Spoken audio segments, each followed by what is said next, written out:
5 घमंडी परियां। परीलोक में एक बहुत ही अच्छी रानी परी रहती थी। रानी परी की 5 बेटियां थी। रानी परी की 5 बेटियां दिखने में बहुत सुंदर थी। उन 5 को अपनी खूबसूरती पर बहुत घमंड था। 5 परियों को जब भी परीलोक में कोई खूबसूरत परी नजर आती थी तो 5 अपनी जादुई छड़ी की मदद से उस परी का हुलिया बिगाड़ देती थी और उसका रंग काला कर देती थी। एक दिन 5 परी बहनें परीलोक की सैर कर रही होती है। तभी उन्हें एक घर में किसी की शादी होते हुए दिखाई देती है। अरे देखो देखो, वहाँ किसी की शादी हो रही है। अरे हाँ, चलो चलकर देखते हैं। उसके बाद सभी परी बहनें उस घर में शादी देखने चली जाती है। दुल्हन बहुत ज्यादा खूबसूरत थी, जिसे देखकर 5 परी बहनों को उसे जलन होने लगती है। अरे ये दुल्हन तो कुछ ज्यादा ही खूबसूरत है। मुझे तो पता ही नहीं था कि परीलोक में हमसे ज्यादा खूबसूरत परी भी रहती है। हाँ, तूने सही कहा। इसकी खूबसूरती देखकर तो मेरा खून उबल रहा है। मन तो कर रहा है अभी जाकर इसका हुलिया बिगाड़ दूं। हाँ, चलो हम सब मिलकर इसे बदसूरत बना देते हैं। उसके बाद 5 बहनों दुल्हन के पास चली जाती है। क्यों रे, इतनी खूबसूरत दिखने की तेरी हिम्मत कैसे हुई? तो क्या हुआ? तुम्हें इससे क्या परेशानी है? हमें परेशानी है क्योंकि इस परीलोक में हमसे ज्यादा खूबसूरत कोई नहीं दिख सकता। ये तुम सब क्या बोल रही हो? आज मेरी शादी है, इसलिए मैंने अच्छा मेकअप किया है। आखिर इसमें गलत क्या है? क्या बुराई है? ठहर जा, तुझे अभी बताती हूँ। उसके बाद 5 परी बहनें उस दुल्हन का चेहरा बिगाड़ देती है। ये सब देखकर दूल्हे को बहुत गुस्सा आता है और वो बोलता है, तुम पागल हो गई हो क्या? आज हमारी शादी है, यह क्या कर दिया तुम लोगों ने? मैं तुम्हें छोड़ूंगा नहीं। रुक जा तू भी, मैं भी देखती हूँ कौन किसको नहीं छोड़ेगा।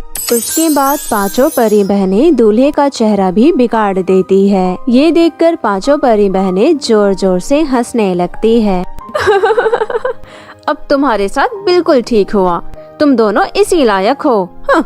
उसके बाद 5 परी बहनें वहाँ से चली जाती है। अगले दिन दुल्हन की माँ अपनी बेटी और दामाद को लेकर रानी परी के पास जाती है। दुल्हन की माँ रानी परी से कहती है, ये देखिए रानी परी, आपकी 5 बेटियों ने मेरी बेटी और दामाद का क्या हाल किया है। अपनी बेटियों की ये हरकत सुनकर रानी परी को बहुत गुस्सा आता है और वो दुल्हन की माँ को सांत्वना देते हुए कहती है, तुम चिंता मत करो, मैं अभी सब ठीक कर देती हूँ। उसके बाद रानी परी दूल्हा दुल्हन से कहती है, आप दोनों ये बिस्कुट खा लो, ये जादुई बिस्कुट है।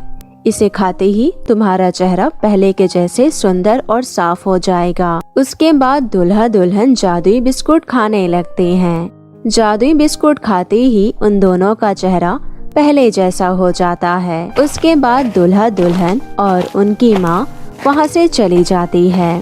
थोड़ी देर बाद ही रानी परी दरबार में अपनी 5 बेटियों को बुलाती है और उन्हें डांटने लगती है। आज तुम 5 की वजह से मुझे सबके सामने शर्मिंदा होना पड़ा। इस बार तो मैं तुम 5 को माफ कर रही हूँ, लेकिन अगली बार ऐसी कोई हरकत की तुमने तो मैं तुम्हें छोड़ूंगी नहीं। इस तरह रानी परी अपनी 5 बेटियों को वार्निंग देकर उनके मन में डर बिठाने की कोशिश करती है, लेकिन उन 5 बहनों को अपनी माँ की एक बात भी समझ में नहीं आती। 5 बहनें रानी परी की डांट सुनने के बाद भी अपनी शरारतें जारी रखती है। 5 परी बहनें अपने कमरे में जाकर आपस में बात करती है। आज हमें माँ ने बहुत डांटा है, क्या अब हम ये सब नहीं कर सकते? अगर हम ये सब नहीं करेंगे तो फिर परीलोक में बहुत सारी खूबसूरत परियां आ जाएंगी। मुझे तो कुछ समझ में ही नहीं आ रहा। अरे छोड़ो ना, माँ ने डांट दिया तो क्या हो गया? इसका मतलब ये बिल्कुल नहीं कि हम अपनी शरारतें छोड़ देंगे।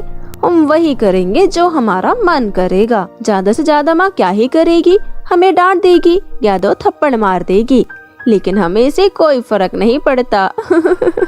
इसके बाद 5 परी बहनें पृथ्वीलोक घूमने चली जाती है। पृथ्वीलोक के जंगल में 5 परी बहनें एक साध्वी को तपस्या करते हुए देखती है। साध्वी को देखते ही पांचों बहनों के मन में शरारत सोचती है। लगता है ये साध्वी बुढ़िया सालों से यहाँ तपस्या कर रही है, चलो इसे हवा खिला कर लाते हैं। पांचों परी बहनें अपनी जादुई छड़ी की मदद से साध्वी को हवा में उड़ाते हुए बर्फीले नदी में गिरा देते हैं। तभी अचानक साध्वी का ध्यान भंग हो जाता है और वो ठंडे पानी में छटपटाने लगती है।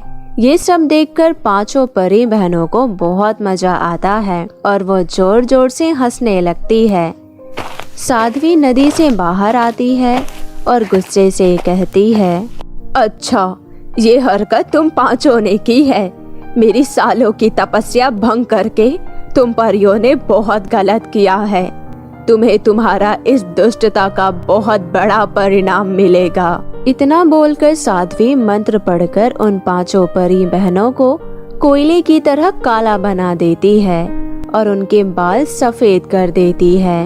अपना यह भयानक रूप देखकर पांचों परी बहनों को बहुत गुस्सा आता है। पांचों परी बहनें अपनी जादुई छड़ी की मदद से साध्वी पर हमला कर देते हैं, लेकिन साध्वी बहुत बड़ी तपस्वी थी, इसलिए उन परियों की शक्तियों का उन पर कोई असर नहीं पड़ता है। अचानक साध्वी वहां से गायब हो जाती है। पांचों परी बहनें अपनी जादुई छड़ी की मदद से अपने रूप को बदलने की कोशिश करती है, लेकिन कोई फर्क नहीं पड़ता है।